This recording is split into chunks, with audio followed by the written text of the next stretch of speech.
Good morning, President Taylor, Board of Trustees, faculty, parents, family, friends, the community of Galesburg, the class of 1955, which I understand was out partying last night and yet still showed up here on time, and most of all, the class of 2005.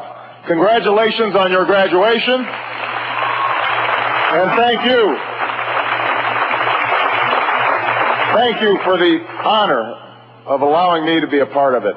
Thank you also, Mr. President, for this honorary degree. It was only a couple of years ago that I stopped paying my student loans at law school. Had I known it was this easy, I would have ran for the United States Senate earlier.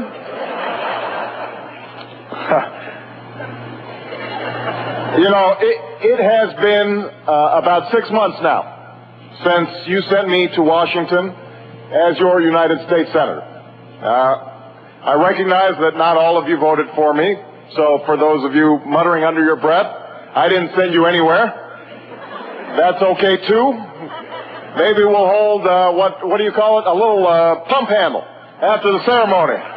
Change your mind for the next time. You know, it has been a fascinating journey thus far.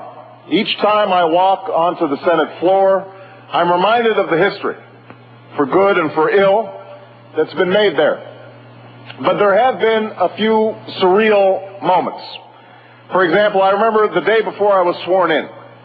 Myself and my staff, we decided to hold a press conference in our office. Now, keep in mind that I am ranked 99th in seniority. I was proud that I was not ranked dead last until I found out it's just because Illinois is bigger than Colorado. So I'm 99th in seniority, and all the reporters are crammed into the tiny transition office that I have, which is right next to the janitor's closet in the basement of the Dirksen office building. It's my first day in the building. I have not taken a single vote. I have not introduced one bill. Had not even sat down in my desk, and this very earnest reporter raised his hand and says, "Senator Obama, what is your place in history?" And I did what you just did, which was laugh out loud. I said, "Place in history?" I thought he was kidding. You know, at that point, I wasn't even sure if the other senators would save a place for me at the cool kids table. But as I was thinking about the words to share with this class, about what's next, about what's possible, and what opportunities lay ahead, I actually think it's not a bad question for you, the class of 2005, to ask yourselves. What will be your place in history? You know, in other eras, across distant lands, this question could be answered with relative ease and certainty. As a servant in Rome, you knew you'd spend your life forced to build somebody else's empire. As a peasant in 11th century China, you knew that no matter how hard you worked, the local warlord might come and take everything you had, and you also knew that famine might come knocking at the door. As a subject of King George, you knew that your freedom of worship and your freedom to speak and to build your own life would be ultimately limited by the throne. And then America happened. A place where destiny was not a destination, but a journey to be shared and shaped and remade by people who had the gall, the temerity, to believe that against all odds they could form a more perfect union on this new frontier. And as people around the world began to hear the tale of the lowly colonists who overthrew an empire for the sake of an idea, they started to come. Across oceans and the ages, they settled in Boston and Charleston, Chicago and St. Louis, Kalamazoo and Galesburg to try and build their own American dream. This collective dream moved forward imperfectly. It was scarred by our treatment of native peoples, betrayed by slavery, clouded by the subjugation of women, shaken by war and depression. And yet, brick by brick, rail by rail, calloused hand by calloused hand, people kept dreaming and building and working and marching and petitioning their government until they made America a land where the question of our place in history is not answered for us, it's answered by us. Have we failed at times? Absolutely. Will you occasionally fail when you embark on your own American journey? You surely will. But the test is not perfection. The true test of the American ideal is whether we're able to recognize our failings and then rise together to meet the challenges of our time. Whether we allow ourselves to be shaped by events in history or whether we act to shape them. Whether chance of birth or circumstance decides life's big winners and losers, or whether we build a community where, at the very least, everyone has a chance to work hard, get ahead, and reach their dreams. Now, we have faced this choice before. At the end of the Civil War, when farmers and their families began moving into the cities to work in the big factories that were sprouting up all across America, we had to decide, do we do nothing and allow captains of industry and robber barons to run roughshod over the economy and workers by competing to see who can pay the lowest wages at the worst working conditions? Or do we try to make the system work by setting up basic rules for the market, instituting the first public schools, busting up monopolies, letting workers organize into unions? We chose to act, and we rose together. When the irrational exuberance of the Roaring '20s came crashing down with the stock market, we had to decide, do we follow the call of leaders who would do nothing, or the call of a leader who, perhaps because of his physical paralysis, refused to accept political paralysis? We chose to act, regulating the market, putting people back to work, expanding bargaining rights to include health care and a secure retirement, and together we rose.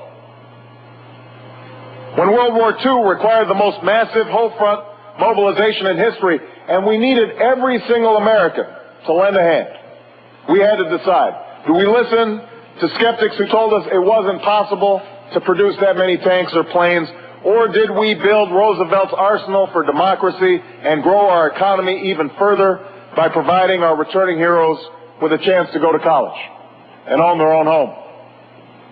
Again, we chose to act. And again, we rose together.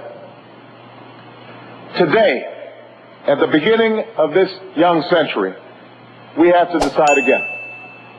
But this time, it is your turn to choose. Here in Galesburg, you know what this new challenge is. You've seen it.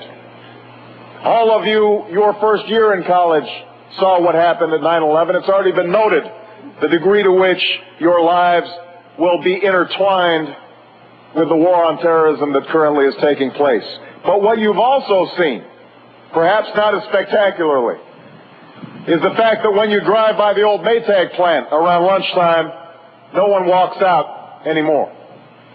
I saw it during the campaign when I met union guys who worked at the plant for 20, 30 years and now wonder what they're going to do at the age of 55 without a pension or health care.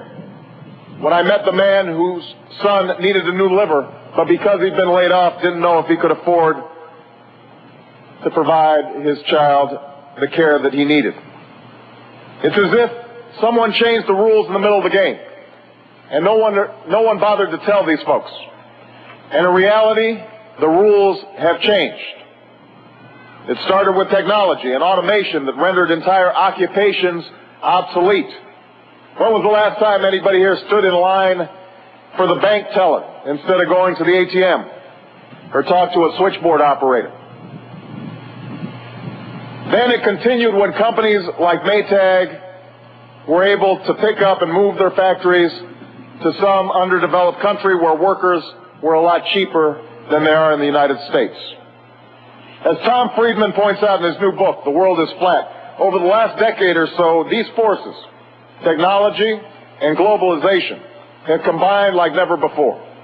So that while most of us have been paying attention to how much easier technology has made our own lives, sending emails back and forth on our BlackBerries, surfing the web on our cell phones, instant messaging with friends across the world, a quiet revolution has been breaking down barriers and connecting the world's economies. Now business not only has the ability to move jobs wherever there's a factory, but wherever there's an internet connection. Countries like India and China realize this. They understand that they no longer need be just a source of cheap labor or cheap exports. They can compete with us on a global scale. The one resources they needed were skilled, educated workers. So they started schooling their kids earlier, longer, with a greater emphasis on math and science and technology, until their most talented students realized they don't have to come to America to have a decent life. They can stay right where they are. The result?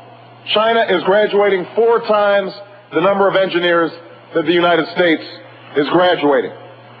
Not only are those Maytag employees competing with Chinese and Indian and Indonesian and Mexican workers, you are too.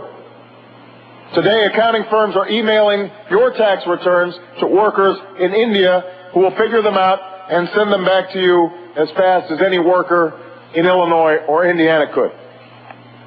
When you lose your luggage in Boston at an airport, tracking it down may involve a call to an agent in Bangalore who will find it by making a phone call to Baltimore. Even the Associated Press has outsourced some of their jobs to writers all over the world who can send in a story at a click of a mouse. As Prime Minister Tony Blair has said, in this new economy, talent is the 21st century wealth. If you've got skills, you've got education, and you have the opportunity to upgrade and improve both, you'll be able to compete and win anywhere. If not, the fall will be further and harder than it ever was before. So what do we do about this? How does America find its way in this new global economy? What will our place in history be? Like so much of the American story, once again we face a choice. Once again, there are those who believe that there isn't much we can do about this as a nation. That the best idea is to give everyone one big refund on their government. Divvy it up by individual portions in the form of tax breaks, hand it out, encourage everyone to use their share to go buy their own health care, their own retirement plan, their own child care, their own education, and so on. In Washington, they call this the ownership society. But in our past, there's been another term for it. Social Darwinism. Every man or woman for him or herself. It's a tempting idea because it doesn't require much thought or ingenuity. It allows us to say that those whose health care or tuition may rise faster than they can afford, tough luck. It allows us to say to the Maytag workers who've lost their job, life isn't fair. It lets us say to the child who's born into poverty, pull yourself up by your bootstraps. And it's especially tempting because each of us believes we will always be the winner in life's lottery. That we're the ones who will be the next Donald Trump. Or at least we won't be the chump who Donald Trump says, you're fired. But there's a problem. It won't work. It ignores our history. It ignores the fact that it's been government research and investment that made the railways possible and the internet possible. It's been the creation of a massive middle class through decent wages and benefits and public schools that allowed us all to prosper. Our economic dependence depended on individual initiative. It depended on a belief in the free market, but it also depended on our sense of mutual regard for each other. The idea that everybody has a stake in the country, that we're all in it together, and that everybody's got a shot at opportunity. That's what's produced our unrivaled political stability. And so if we do nothing in the face of globalization, more people will continue to lose their health care. Fewer kids will be able to afford the diploma you're about to receive. More companies like United Airlines won't be able to provide pensions for their employees. And those Maytag workers will be joined in the unemployment line by any worker whose skills can be bought and sold on the global market. So today I'm here to tell you what most of you already know.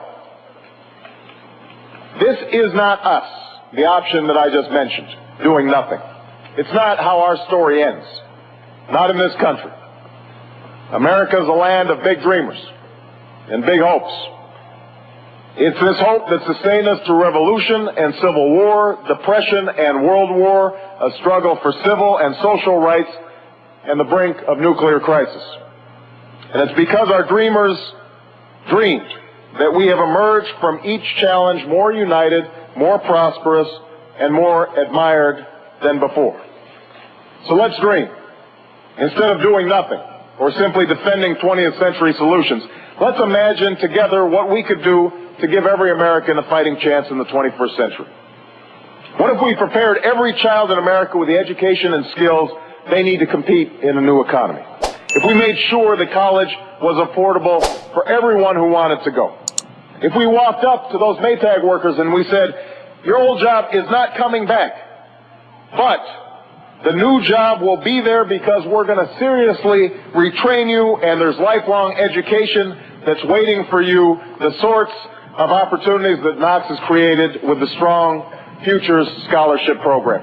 What if no matter where you worked or how many times you switched jobs, you had health care and a pension that stayed with you always? So you all had the flexibility to move to a better job or start a new business. What if instead of cutting budgets for research and development and science, we fueled the genius and innovation that will lead to the new jobs and new industries of the future? Right now, all across America, there are amazing discoveries being made. If we supported these discoveries on a national level, if we committed ourselves to investing in these possibilities, just imagine what it could do for a town like Galesburg. 10 or 20 years down the road, that old Maytag plant could reopen its doors as an ethanol refinery that turned corn into fuel. Down the street, a biotechnology research lab could open up on the cusp of discovering a cure for cancer. And across the way, a new auto company could be busy churning out electric cars. The new jobs created would be filled by American workers trained with new skills and a world-class education. All of that is possible, but none of it will come easy.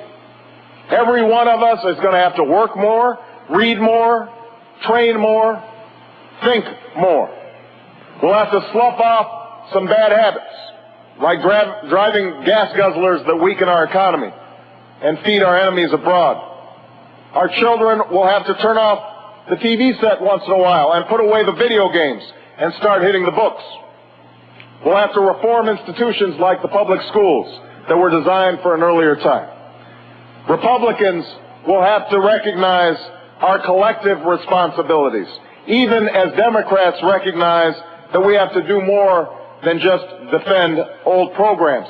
It won't be easy, but it can be done. It can be our future. We have the talent and resources and brain power, but now we need the political will. We need a national commitment. And we need each of you. Now, no one can force you to meet these challenges.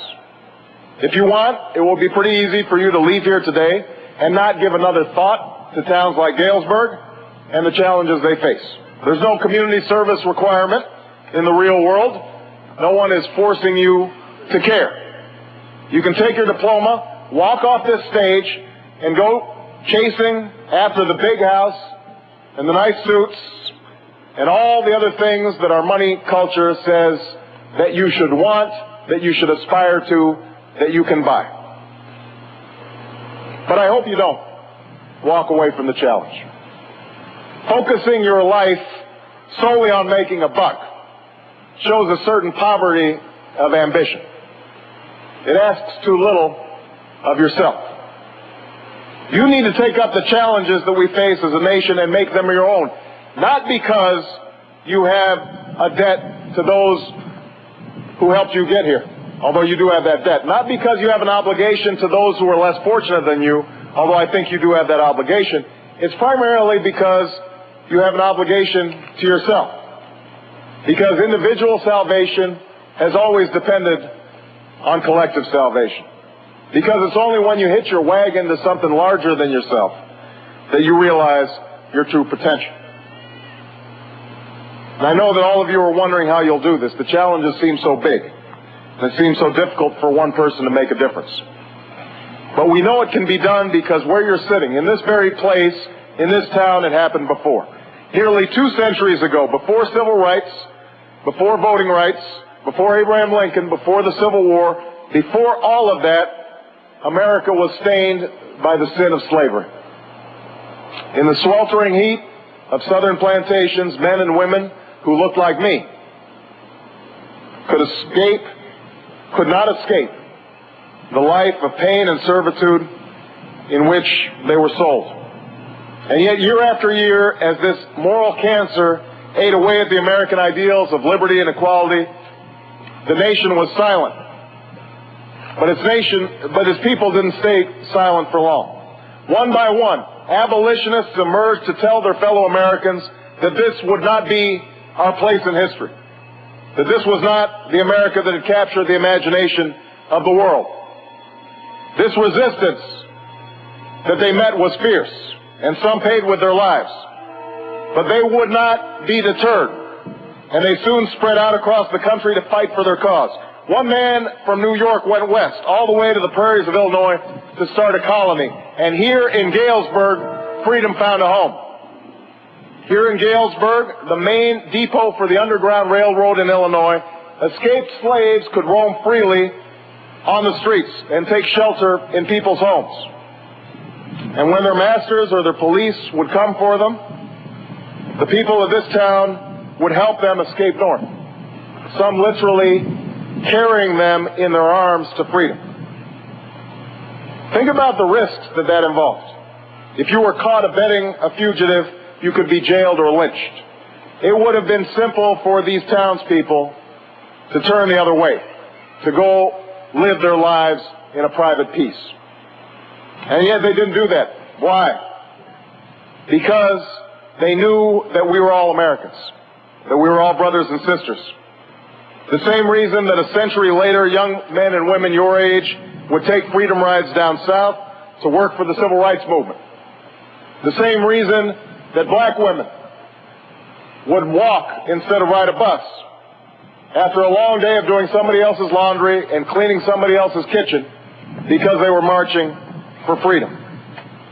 Today, on this day of possibility, we stand in the shadow of a lanky, raw-boned man with little formal education who once took the stage at Old Main and told the nation that if anyone did not believe the American principles of freedom and equality, that those principles were timeless and all-inclusive, they should go rip that page out of the Declaration of Independence.